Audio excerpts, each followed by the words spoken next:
नमस्कार, दैनिक shift time में आप सबका स्वागत है। मैं रश्मि शर्मा, कैमरामैन शुभम भगत के साथ हम बार बार अपनी जनता से यही निवेदन करते हैं कि हमेशा हम जनता के साथ हैं।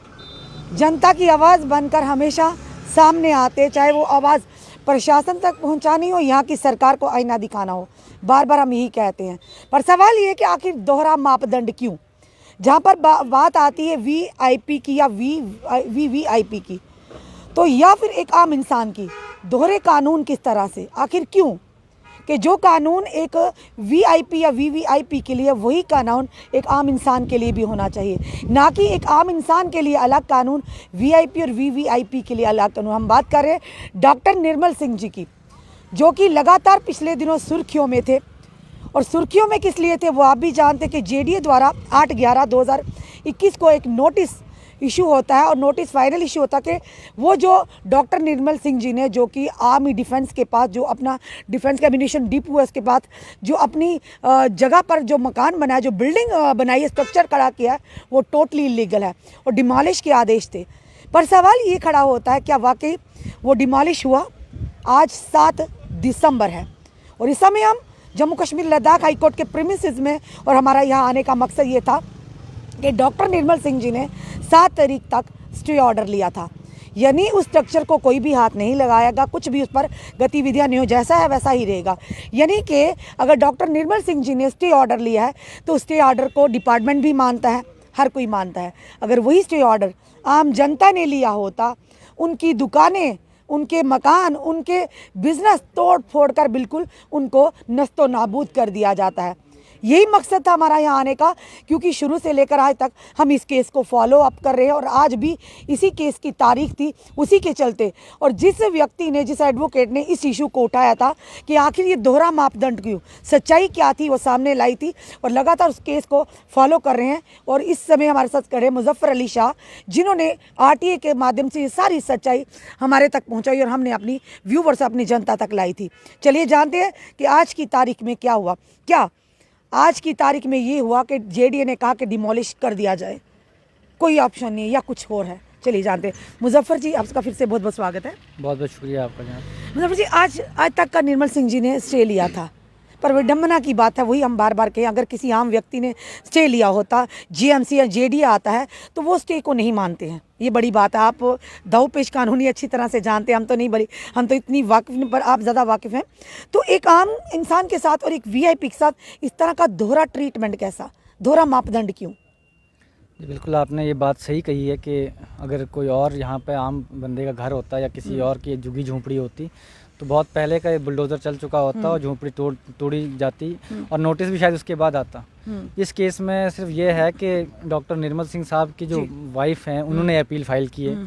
और जब पिछली बार ये 12 नवंबर को केस लगा था, तब जो सीनियर एडवोकेट आर.के. गुप्ता साहब पेश हुए थे, उन्होंने ये आर्गूमेंट्स किए थे कि जनाब डॉक्टर निर्मल सिंह का इसमें कोई लेन देन नहीं है, ये ज़मीन ममता सिंह जी की है, डॉक्टर निर्मल सिंह जी की वाइफ की है जी, जो हमें आज हमने कैप्शन में भी डाला है जी। तो उन्होंने ये स्टेटमेंट वहाँ पे आर्गूमेंट किया था कोर्ट के सामने कि डॉक्टर निर्मल सिंह जी का इसके साथ कोई लेना देना नहीं है जी। ये वाइफ ममता सिंह जी की है। लेकिन ये बात उन्होंने क्लियर नहीं की कि ममता सिंह जी जो एपेलेंट हैं, जिन्होंने अपील फाइल की है, वो धर्मपत्नी हैं जनाब डॉक्टर निर्मल सिंह जी की। बिल्कुल। और ये बात साफ जाहिर है कि जब पिछली बार 12/11 को एक केस लगा था, तो कोर्ट ने एक स्टे ऑर्डर दिया था कि जब तक आप ऑब्जेक्शन फाइल नहीं करोगे तब तक आप इसको स्टे करें। यानी जेडीए डिपार्टमेंट ने ऑब्जेक्शन फाइल करने थे। बिल्कुल। तो पिछली बार भी, जब मैं आपसे ये बात साफ कह दूं कि जब पिछली बार केस लगा था, तब उस वक्त भी जो जेडीए के वकील पेश हुए थे, उनको उस टाइम पे लीगल असिस्टेंट प्रॉपर जो है जेडीए की तरफ से प्रोवाइड नहीं की थी, तो कुछ कोर्ट की जो क्वेरीज थी उनका प्रॉपर जवाब नहीं दे पाए थे, क्योंकि पिछली बार कोई उनका ना रिकॉर्ड उनके पास था, ना ही उनके पास अपील पहुंची थी। और उन्होंने सबमिशन की जनाब रात को 10:30-11 बजे मुझे व्हाट्सएप पे ये अपील की कॉपी मिली है, तो इसलिए उन्हें प्रॉपरली असिस्ट नहीं कर पाए कोर्ट को। तो तब भी कोर्ट ने कहा चलो आप, अगर आप प्रॉपर असिस्ट नहीं करता है कोई, तो कोर्ट ने उस टाइम पर इंटरेस्ट सिक्योर करना था पार्टीज़ का, तो इंटरिम ऑर्डर जी डायरेक्शन पास की थी कि जब तक अगली तारीख नहीं होती तब तक आप कोई कार्रवाई ना करें, उस ऑर्डर को स्टे किया था। और लगभग 25-26 दिन हो गए या ज़्यादा ही, कि आज 7 तारीख है, 7 दिसंबर को केस लगा था वो। उसके बावजूद आज जब केस सुबह लगा, तो आज भी जो ऑब्जेक्शंस फाइल नहीं हुए हैं। और क्या कुछ कार्रवाई हुई, मैं आपको साफ बता दूं कि पहले सुबह 10:15 पर आवाज़ पड़ी, तो जेडीए के वकील साहब वहाँ पे मौजूद नहीं थे।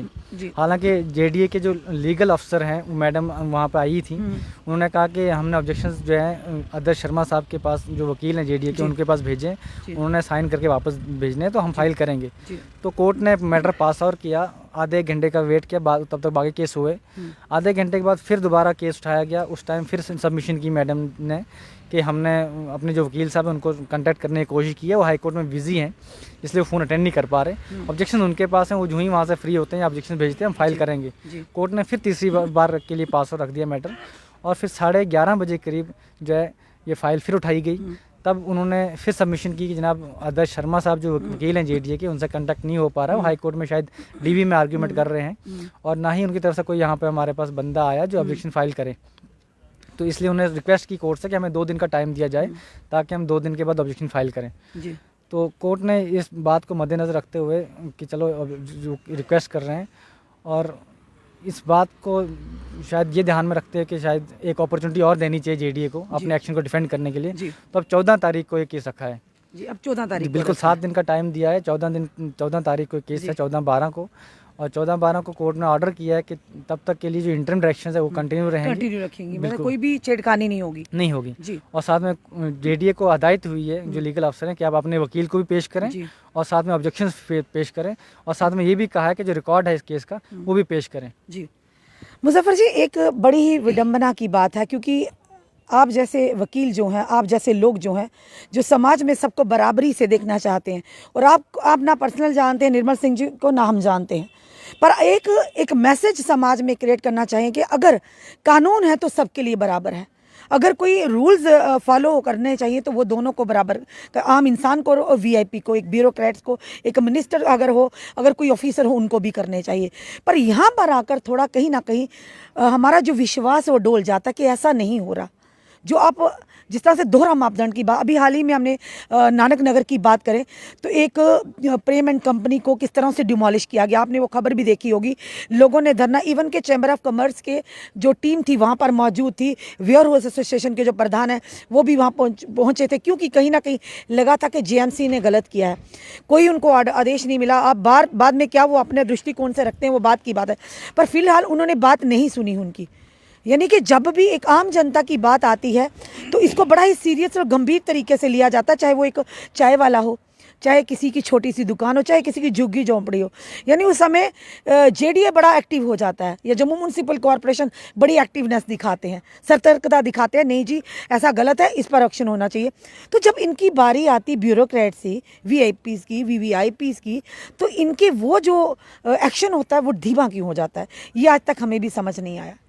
जी बिल्कुल सही बात है। मैं आपको साफ कहना चाहता हूँ, जब इससे पहले जब मैं पूरे कोर्ट की आज प्रोसीडिंग्स क्या हुई, 3 बार केस उठाया गया है, 3 बार वकील साहब पेश नहीं थे, और जेडीए की तरफ से ये स्टैंड था। मुझे उन्होंने पहले भी रिक्वेस्ट की कि हम शॉर्ट डेट ले लेते हैं। मैं कहा देख लीजिए, शॉर्ट डेट लेने आपने जो लेना आप कर सकते हैं, आपका हक है, लेकिन ये मसला जो है, ये केस जो है, ये पब्लिक इंटरेस्ट का है। वही आपको बोल रहे हैं, गरीब के लिए क्यों नहीं इतना जेडीए कंसर्न दिखाता है, इतनी हमदर्दी क्यों नहीं आती? यही मैं कह रहा हूँ कि जेडीए ने आज ये शायद पहले ही प्लान रखा था हमने शॉर्ट डेट लेनी या लॉन्ग डेट जो भी है, लेकिन बात यहाँ फिर यही आती है कि आखिर क्यों किसी कुर्सी को देख के डिफेंड किया जाता है। क्या ये वजह थी कि, या ये वजह हो सकती है कि डॉक्टर निर्मल सिंह साहब जो हैं वो एक तो चीफ मिनिस्टर रहे हैं, ऊपर से बोर्ड ऑफ डायरेक्टर रहे हैं, इस जो जेडीए का जो बोर्ड होता है housing and urban development department का, उसके चेयरमैन रहे हैं। क्या ये वजह थी, या फिर रूलिंग जो पार्टी है अभी उस पार्टी के वो ताल्लुक रखते हैं और एक बहुत अच्छे कदावर नेता हैं?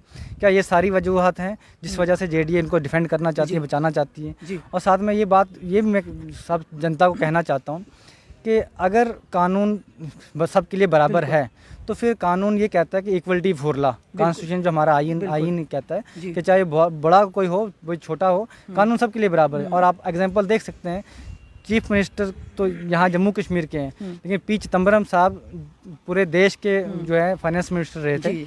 उनके जो एक केस में एलिगेशन लगे थे वो कस्टडी में रहे, ईडी कस्टडी में रहे 2-3 महीने में, जहाँ तक जब तक सुप्रीम कोर्ट ने उनको बेल नहीं दी।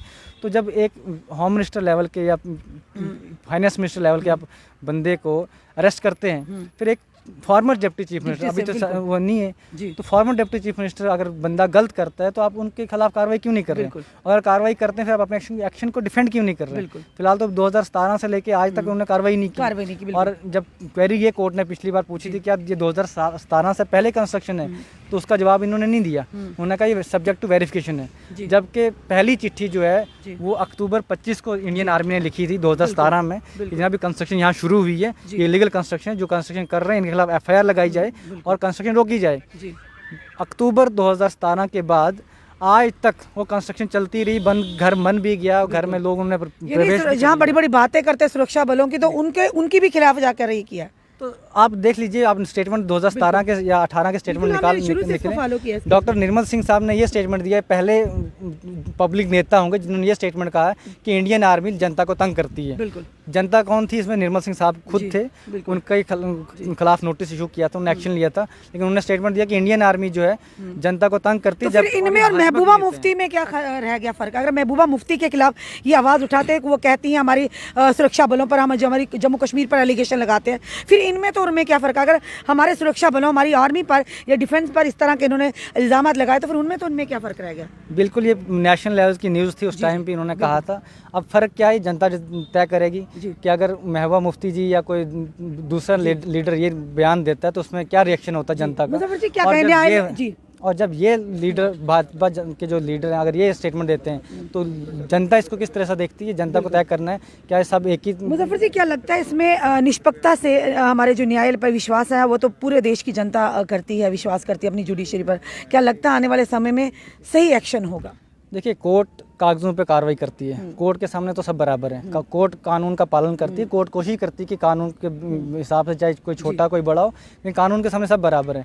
लेकिन सवाल ये है कि JDA ने जिसने एक्शन लिया है, क्या वो अपने एक्शन को डिफेंड करती है? उन्होंने अगर चैलेंज किया कि नहीं ये एक्शन गलत है, कोर्ट ने देखना है गलत है सही है, लेकिन कोर्ट दोनों पार्टी को सुनती है और फिर फैसला करती है। लेकिन अगर जिस पार्टी ने, जिस अथॉरिटी ने एक्शन लिए है, वो अपने एक्शन को डिफेंड ना करे, वो ये ना कहे कि हाँ जी हमने एक्शन ठीक लिया है, वो अपने एक्शन को जस्टिफाई ना करे, तो कोर्ट उसमें क्या कर सकती है? कोर्ट को मजबूरन कागजों के साथ वो करना है। और जब पिछली बार भी कागजों में जो पेश करने थे डॉक्यूमेंट्स, वो JDA ने पेश नहीं किए, ना ही उसका कोई अफसर था। आज अफसर था, वकील। क्या कहेंगे JDA की तरफ से? हम कहेंगे, बात करेंगे कि कहीं ना कहीं जानबूझकर कोताही बरती जा रही है, जानबूझकर ढीलापन दिया जा रहा है।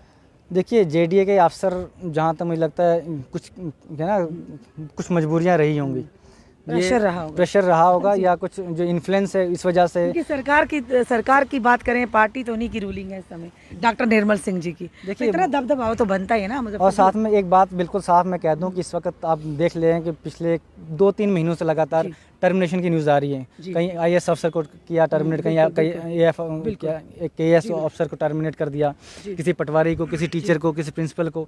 तो आखिरकार गवर्नमेंट सर्वेंट तो मुलाजम है ना, सरकार का मुलाजम है। चल नोटिस मजबूर में, क्योंकि आप लोगों ने इसको इतना हाइप दे दी इस न्यूज़ को कि लोगों के सामने जवाब देना मुश्किल हो गया JDA को, इसलिए नोटिस इशू कर दिया। लेकिन अब जो इस नोटिस को कोशिश करेंगे इसको डिफेंड ना करें, ताकि कोर्ट जो है उनके खिलाफ फैसला दे और ये फिर मसला जो है ठंडे बस्ते में पड़ जाए और कोर्ट ही बरकरार रहे। लेकिन ये सारी मजबूरियां होने के बाद ना पढ़ने देंगे ठंडे बस्ते में, ना हम पढ़ने देंगे। From the very first day हम इस केस को फॉलो अप करते हैं और हर तारीख पर अपनी जनता को, अपने व्यूवर से ज़रूर विश्वास दिलाते हैं। हर तारीख पर हम आकर ज़रूर यहाँ पर मुजफ्फर जी से जानेंगे कि आखिर क्या हुआ, केस का फैसला क्या हुआ, कितनी देर तक JDA पर्दे डालता रहेगा, कितनी देर तक JDA बहानाबाजी करता रहेगा। क्योंकि अगर यही बहानेबाजी आम जनता के साथ की होती तो हम मानते भी कि वाकई आप वेल विशर हैं, आप किसी के साथ बुरा नहीं करना चाहते। पर दबाव में आकर अगर VIP या VVIP के साथ अब इस तरह का दोहरा मापदंड अपनाएंगे, फिर एक्सपोज करना तो आपको बनता है। पहले दिन से आज तक हम यही कहते आए हैं कि आखिर डॉक्टर निर्मल सिंह यानी कि जो उनकी वाइफ है, जिनके नाम से वो जगह है, ममता सिंह जी, और जो बड़ा स्ट्रक्चर बनकर तैयार हो गया, उन्होंने आर्मी की भी परवाह नहीं की। इवन कि उन्होंने भी रिट पिटीशन फाइल की थी, उसकी भी परवाह ना करते हुए उन्होंने अपना बंगलो तैयार किया, एक महल तैयार किया, जिसका गृह प्रवेश भी बड़े शान शौकत से किया। और अब जो कि और एक तरफ से जब लगातार मीडिया, मुजफ्फर अली मलिक जी ने जब इस चीज़ को, शाह साहब ने जब इस चीज़ को एक्सपोज किया, रिट पटिशन दायर की, सारे खुलासे हुए, तो मजबूरन जेडीए को एक्शन, एक नोटिस निकालना पड़ा, क्योंकि मीडिया के माध्यम से भी काफ़ी वायरल हुआ और जनता तक लाना हमारा कर्तव्य, हमारी ड्यूटी, हम लाते रहेंगे। तो जब ये वायरल हुआ तो शायद मजबूरी में जेडीए को एक नोटिस जारी करना पड़ा, जो 8/11/2021 का था कि ये जो बड़ी बिल्डिंग तैयार की गई है, ये बिल्डिंग जो है ये इलीगल कंस्ट्रक्शन है और इसको डिमोलिश के आदेश, और जिसके चलते जो उनकी वाइफ है ममता सिंह जी, वो कोर्ट से 7 तारीख तक, आज तक का यानी स्टे ऑर्डर लेती हैं और ऑब्जेक्शन फाइल करने थे जेडीए ने। और मुजफ्फर अली शाह जी ने साफ तौर पर बताया कि किस तरह से जेडीए इसे यानी ये कहेंगे कि ढीलापन दिखा रहा है इस केस में, खास करके या कहीं हमदर्दी है या कुछ प्रेशर है, हो भी सकता है, क्योंकि सरकार डॉक्टर निर्मल सिंह जी की है, जिस पार्टी से बिलोंग करते हैं, और दबदबा तो है, पूर्व डिप्टी सीएम रह चुके हैं, पर वही दबदबा आम जनता के लिए क्यों नहीं दिखाता डिपार्टमेंट, सवाल ये बड़ा है। और हर बार, हर तारीख को हम यहाँ आएंगे, मुजफ्फर अली शाह से जानने की कोशिश करेंगे हर तारीख को, क्योंकि आखिरी दम तक, यानी आखिरी पड़ाव तक इस केस के, हम इस केस का पीछा नहीं छोड़ेंगे और जनता तक सच ला कर रहेंगे कि अगर कानून है तो बराबरी सबके लिए है। अगर रूल्स एंड रेगुलेशन भी संकोच नहीं करते, उसको टाइम देने की हमदर्दी नहीं रखते, फिर ममता सिंह जी और जो कि wife of doctor Nirmal Singh ji है, पूर्व जो कि डिप्टी सीएम रह चुके हैं भाजपा के, उनके साथ इतनी हमदर्दी दिखाने का क्या, यानी क्या जरिया, क्या है, वजह है, ये जानना चाहेंगे, ज़रूर जानना चाहेंगे। और कोशिश करेंगे जो भी समय हमें देख रहे हैं, जितने भी हमारे व्यूवर्स हमें देख रहे हैं, ये हम अपनी जनता के लिए यहाँ कर रहे हैं, क्योंकि जब आम जनता पर गाज गिरती हो तब भी हम अपने व्यूवर्स के समक्ष वो चीज़ें लाते हैं। तो अगर एक वीवीआईपी या वीआईपी गलत करता है तो उस पर किस तरह की कार्रवाई होती है, डिपार्टमेंट किस तरह से एक्शन लेता है, वो भी हम साफ तौर पर दिखाते आए हैं और दिखाते रहेंगे। कईयों को दिक्कत भी होगी इस हमारी जो वीडियो है इससे, क्योंकि पहले से ही कहा, ना ही मुजफ्फर अली शाह जी को उनसे कोई लेना देना है, ना हमें लेना देना है। अगर हमें लेना देना है अपनी जनता से, क्योंकि जनता के हित के लिए हमेशा हम आवाज़ उठाते हैं और उठाते आए हैं। अगर आप जनता के साथ, गरीब जनता के साथ गलत करते हैं तो वीआईपी और वीवीआईपी के साथ इस तरह का प्यार भरा सलूक क्यों, ये बड़ा सवाल हम छोड़े जाते हैं अपनी जनता पर। इस वीडियो को जितना हो सके शेयर कीजिए और जुड़े रहिए ऐसे हमारे साथ अगले अपडेट के लिए। जय हिंद, जय भारत।